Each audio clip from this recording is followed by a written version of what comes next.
Hoodwink, swindle, bamboozle. Am I reading something for a 1930s private eye? Ah, at least he's paying me.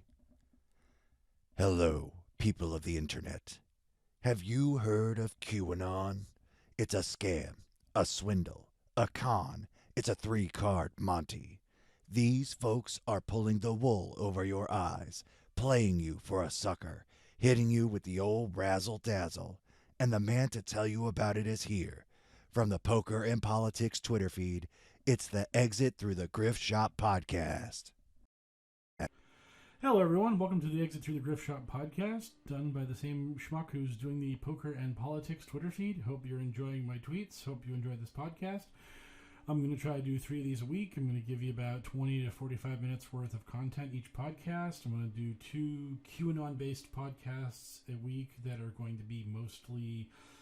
one's going to be kind of current events, what's going on today, how much am I yelling at Joe M today, how much am I yelling at Jordan Sather today, how much am I yelling at Dustin Nemos today, how much am I yelling at Praying Medic today. The rogues gallery of grifters and hoodlums and scoundrels that populate QAnon. I'll just let you know who I'm yelling at and what sort of nonsense they're saying, and hope to keep that entertaining and cheerful. And if there's any other sort of news that is important in the world at large that concerns QAnon, definitely we'll bring that up, and we'll have a little chat about it, or you'll listen and I'll monologue, as it were.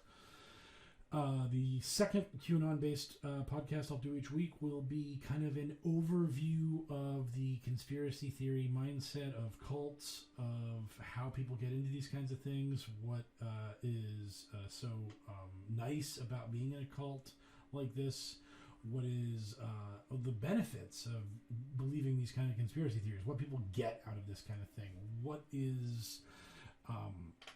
the motivation to join one of these groups, as it were. And the final podcast I'll do will be kind of a slice of life thing, where I'll probably talk about poker a bunch, talk about some of the crazy stuff that happened to me when I was living out in Las Vegas, talk about the crazy stuff that happens to me now. And during the NFL season, I'll definitely be giving you lots and lots of losing picks. So please bet against whatever I say. The more confident and arrogant I get with my picks, the more absolutely 100% sure you can be that I'm going to fall flat on my face and look like a complete moron afterwards. So I hope to give all of you incredible wealth by going against my rampant stupidity. I will keep track through the year so you can see if I've accidentally stumbled my way into a few winners and that you might want to back the lucky streak, as it were, or if I'm doing what I should be doing and just crashing and burning viciously, and you can profit by just going opposite whatever I say. So this podcast, I wanted to talk about like what QAnon came from, because what QAnon came from is the conspiracy theory that is the Illuminati, and Illuminati is QAnon without a protagonist. It is a really dark, really depressing, really miserable conspiracy theory. The people that propagate this theory on YouTube, and they still exist, and they have massive numbers and huge followings, and I'm sure there's plenty of bleed through in the rank and file members through the people that follow the Illuminati stuff fervently and the people who follow the QAnon stuff fervently. But Illuminati conspiracy theory is what the QAnon people would call the deep state or the cabal. It is the group of people who rule the world in secret with an iron fist, and there's really nothing we can do about them.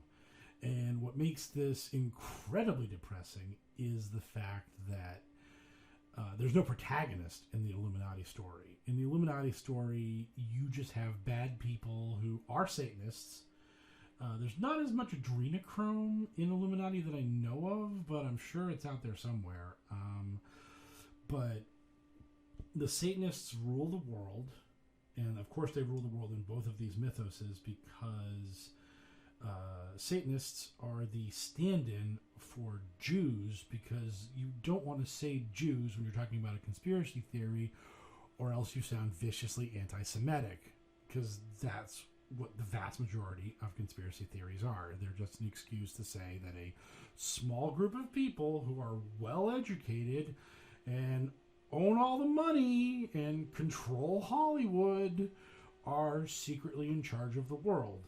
And if you haven't seen how much these people wink at that, are winking at you when they're doing that, or elbowing you in the ribs as they're doing that, it's really painfully obvious like who they're really talking about when they talk about Satanists. Now, the big thing about this is that Q comes in, and Q suddenly puts a new spin on this whole thing. A big twist, and that twist is that we're gonna win.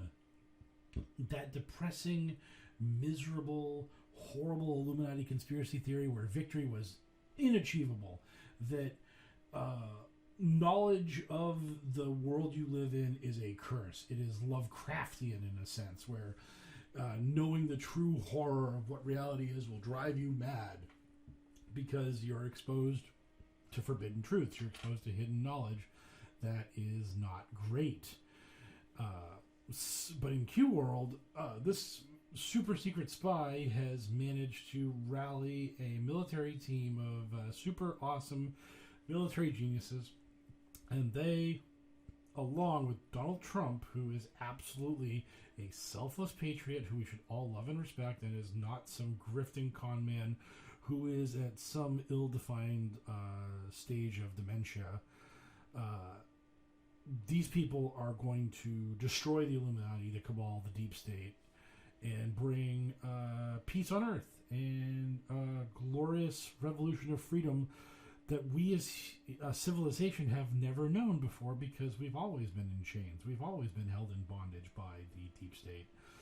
They've always had control over us. And so Q takes this incredibly dark, incredibly bleak, really miserable and negative story and puts a very positive twist on it, that we're winning, that the monsters under your bed, that are in your closet, all that stuff, they're beatable. We're gonna defeat them. That we will have victory over them. And this is one of the main reasons why I think QAnon has been so successful, is that people have been latching on to the idea of a secret society that rules the world for a very long time, but it wasn't really all that fun to talk about it or know about it, because when you get down to the brass tacks of the situation, when you get all the way down to the bone, it's really depressing. And I mean, the gamification of this whole thing was the thing that came up in the Illuminati story. They very much made it a game for the people that are involved in the theory to play. Now, what I mean by gamification is that the whole thing of the Illuminati conspiracy theory was that it was something you had to discover, something you had to figure out, something that people had to clue you in on, and then once you were clued in to the dark truth, you were able to see it and expose it for others. This would be a kind of primitive version of red pilling, as it were, where you educate the normies and show them the truth of the world. And the big things that these people always talked about and did was talking about Satan, and how literally everything was a reference to Satanism and the occult and just all that kind of evil stuff. They weren't as much into the whole pedophilia thing as QAnon is, but they were still there. I mean, it's still one of the great slanders to throw at someone, to call them a pedophile, because no one's on the side of the pedophiles. So if you just label your enemy a pedophile, they're a monster, and that's the end of the discussion. To hell with them. But the gamification was spotting the Satanistic shout-outs that these people did, because it was their secret code, how they communicate with each other. And so the biggest one of these things was the OK sign, before it became a white power sign. People making the OK sign and then putting it around their eye if you do a Google search for this, you will see so many people that have done like giant walls of headshots of singers and actors and actresses with that pose. And I think it's a pretty generic pose because it's just kind of a way to get you to focus on the eye, because the eye is one of the most attractive features on a face, as it were. It's not really this difficult a concept, but you will see that photo and that pose in a lot of musicians, and it leads to these people just being totally freaked out because, oh look, we got another one. Oh, they're in on the satanic cult. They're part of the Illuminati. They're part of the New World Order. And another thing is pillars, because anything that has anything to do with non-Christian mythology is bad and evil and terrible. And pillars are a part of Roman culture. They're a part of Freemasonry. If you see a music video and there's lots of pillars involved, that totally is satanic. Checkered boards. If you see a checkerboard floor or a checkerboard pattern on a wall or any of that stuff, that's messianic. And that is proof positive of the Illuminati. I remember the Only Happy When It Rains video by Garbage. I remember scrolling through the comment section one time on YouTube. I don't think it's the main video, but it was one of the many different places you can find the video. And of course, like, all the comments are just like, oh, Shirley Manson's so hot, blah, blah, blah, blah, blah, oh, it takes you back to the 90s, blah, blah, blah. There was this one comment that was so perfect, and I'll never be able to find it, so you'll just have to assume that I'm totally making this up and lying for the sake of making my story sound good. There was this one comment that said, nice checkerboard floor. And I just thought about that, and I was like, man, that guy was looking so hard to nail Garbage for being in the Illuminati. And there's a few shots in that video that I do think have a checkerboard floor pattern on them. So, yep, that's it. They're in the group. They're part of the Illuminati.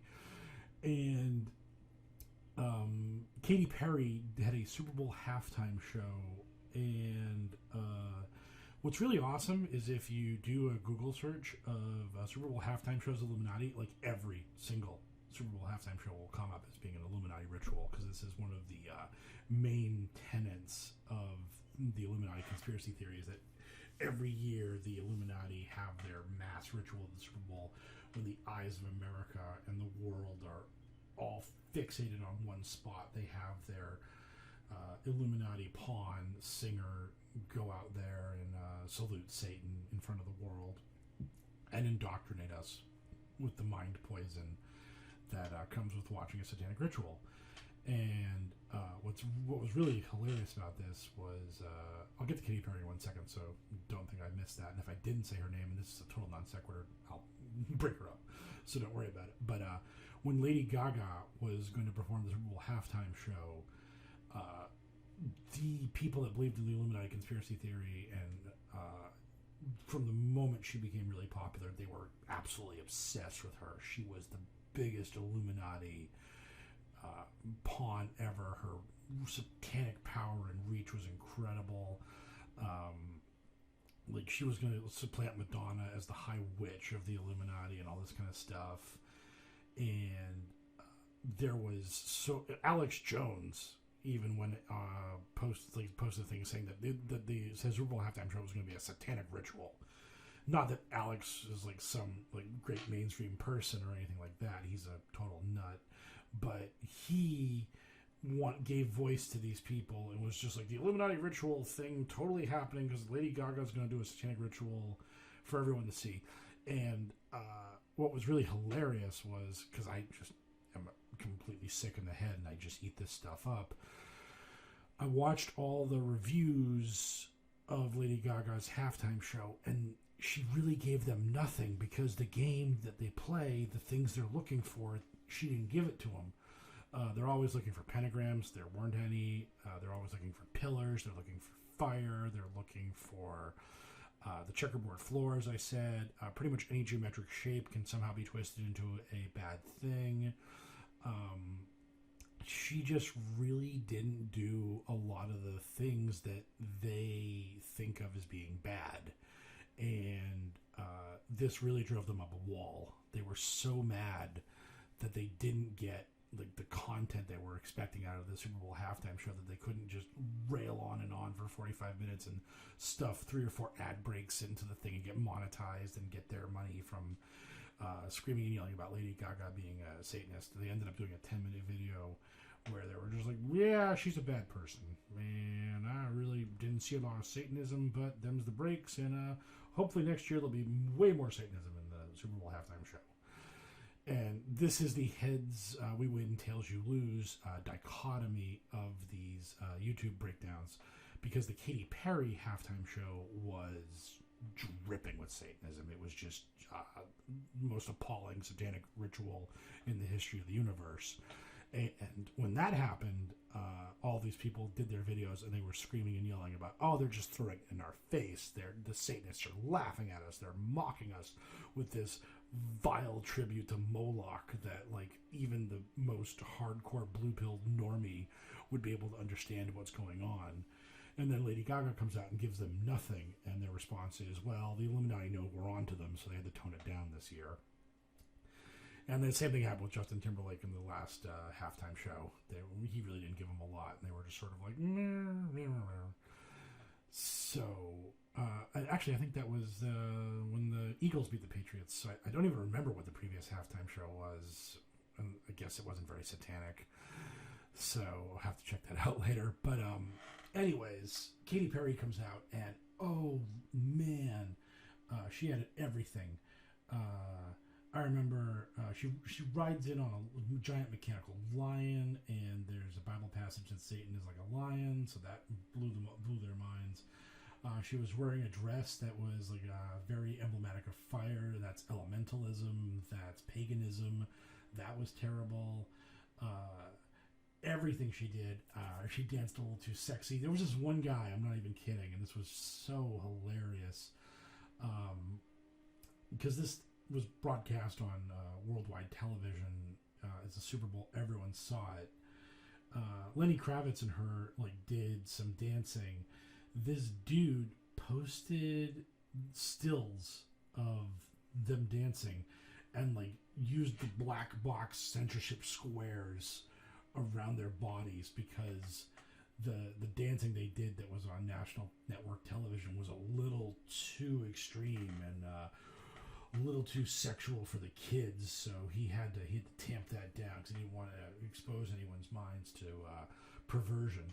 He'll talk about Satanism and all that stuff and the occult and the nightmare hell we're living in, but Lenny Kravitz and Katy Perry dancing a little too close to each other, that was where he drew the line. Just totally unacceptable. But yeah, so if they can play the game and they can spot a lot of the things that they think are Illuminati, then the Illuminati are throwing it in their faces. They're monsters. They're terrible. Oh my, what's the world coming to? It's the end times. They throw themselves on the fainting couch. And if they can't play the game, if they can't find all the things they're looking for, then the Illuminati are on the back foot a little bit. I mean, they're never defeated. They're never actually losing at any point. But this year they decided to tamp it back for whatever reason. And that's how this game is played. They it's just like Q drops. They will tell you what to think. They will tell you what to see. And then, just like Q, you can go out and find the Q proofs. You can go to your local mall and maybe you'll see some advertisement on a wall for the Gap or Abercrombie and Fitch, and some teenage model will have the okay sign around their eye, or they'll have their hair falling over one of their eyes to conceal one of their eyes, or any number of different things could possibly happen, because this is the game. You can literally find the Illuminati anywhere, in any nook and cranny. everywhere you're looking, you can find it, and then you can post photos of it online. Like, look at this terrible stuff I found at the mall. The Illuminati influence is everywhere. And then the other people in the group can go, oh, wow, what a great catch. You saw that. That's great.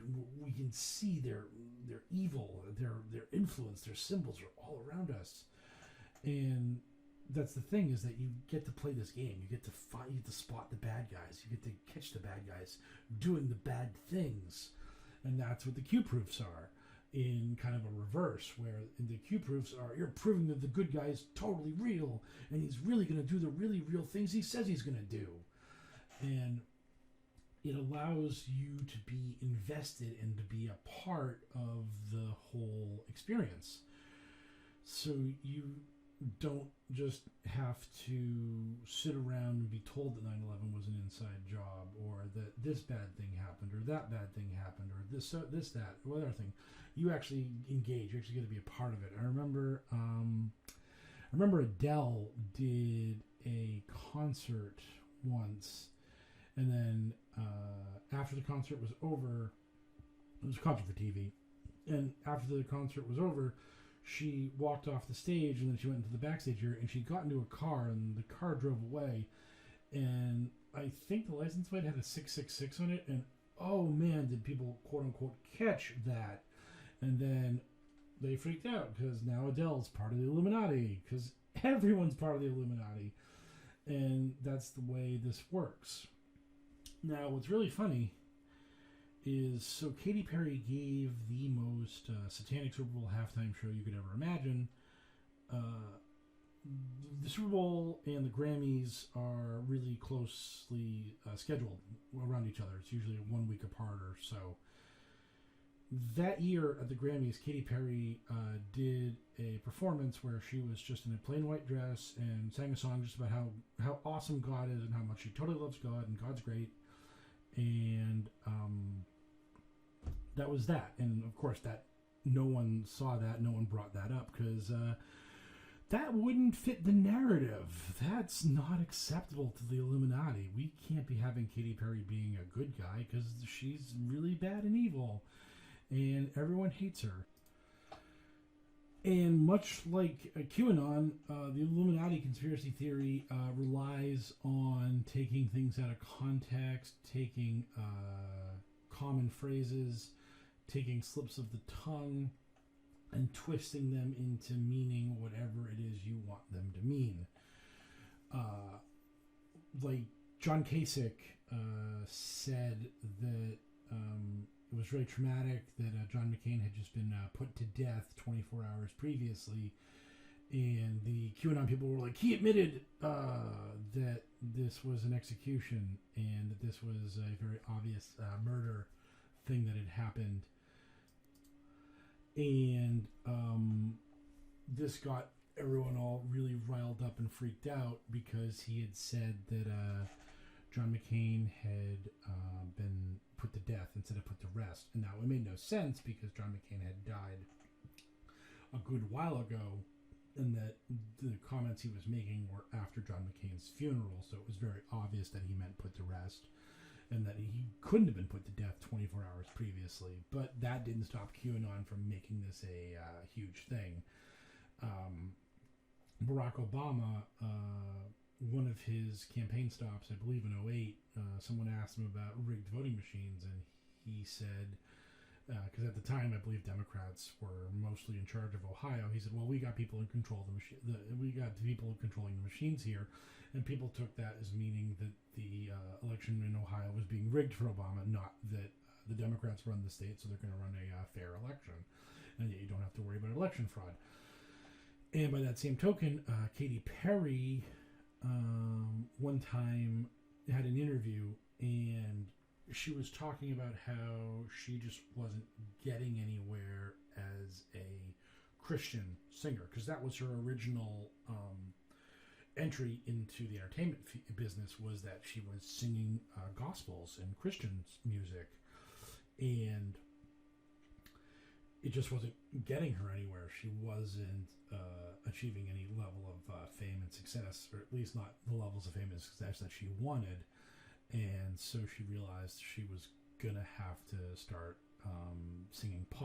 start singing like really like the kind of stuff that gets played on the radio, and that was obviously going to be edgier, more sexy material than like the Christian rock that she was doing.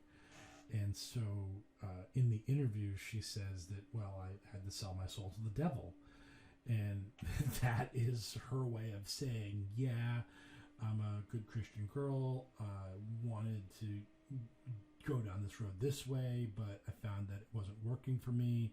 So I had to take a different path to get where I wanted to get. And this was unacceptable for people because she used a turn of phrase that is very common in the English language, but nope. She totally literally meant it. She literally meant that she sold her soul to the devil when she said this. Just as John Kasich literally meant that John McCain had been put to death, admitting that he had been executed by the Patriots. Just as Barack Obama admitted that Ohio was rigged for him to win the election. Whenever anyone says anything, they mean exactly what these people want them to mean. They believe that Katy Perry honestly had a meeting with Satan and they struck a deal. To which I would like to say, how do you make that deal? How do you get a meeting with Satan? I mean, if it's all success and fame and glory and awesomeness, how do you place that call? How do you get in the room with Satan and talk to him and be like, yo, Satan, bro, buddy, hook me up. Get this podcast 1 million views, 1 million listens. Let me start a Patreon and start making like 50,000 a month. How does that work out? Does Satan not take certain people's calls? Does Satan look at his phone and go, that poker and politics guy, he ain't got nothing. I can't work with this. This guy's terrible. To hell with him. Ha, I'm so witty. And then Satan's minions laugh because they know that if they don't laugh, they'll be killed. Because he's Satan. He's not a good guy. But I just don't understand that their whole world is just so weird and twisted. And that world in particular is just so dark and depressing because we're just losing. We're just losing and we're always going to lose. And basically life is going to suck forever until at some ill-defined point in the future, God finally has enough and steps in and intervenes and wins. And that's literally all these people are hoping for is the apocalypse. And QAnon, the storm, it's, I don't know, it's a little better in the sense because it's like it's going to happen fairly soon and the world doesn't have to end. Everyone doesn't have to get cast down to hell for eternal damnation and the chosen few don't get exalted. We basically just have America kind of descend into fascism, and the people that are cool with that are cool with it, and the people that aren't are screwed, I guess, or just going to have to shut their mouths and just kind of roll with the punches, as it were. But that is kind of the end point of these things, is that the world sucks, but a hero is going to come in and save you. And in the Illuminati world, it's God, but he really seems to be out to lunch, because we've been stuck with these guys since the dawn of time immemorial. And pretty much ever since they killed Jesus, we've been screwed. Whereas in QAnon, we were doing okay until Kennedy went to Dallas, and then things really got all messed up after that. So the time scale is a lot tighter, a lot more understandable in the QAnon world. So that's pretty much the bleak, miserable Illuminati world, the bleak, miserable QAnon world, but it's a little more positive because, again, we got Q. We got Q on our side. Totally going to win with Q, even though he's just decided to take a month off, because that's what you do when you're in a life and death struggle against a global ring of world-ruling pedophile monsters who worship Moloch. You just tell everyone deuces and just head on out for a month. So yeah, I'll be back tomorrow probably, just to talk about all my interactions I've been having with all kinds of wonderful and deeply entertaining people in the QAnon world. Hope this wasn't as meandering and incoherent as I think it was, because this was very stream of conscious at 3 a.m. So I'm punchy. I am punchy as hell. And so we'll try to improve upon this next time, and I'll talk to you then.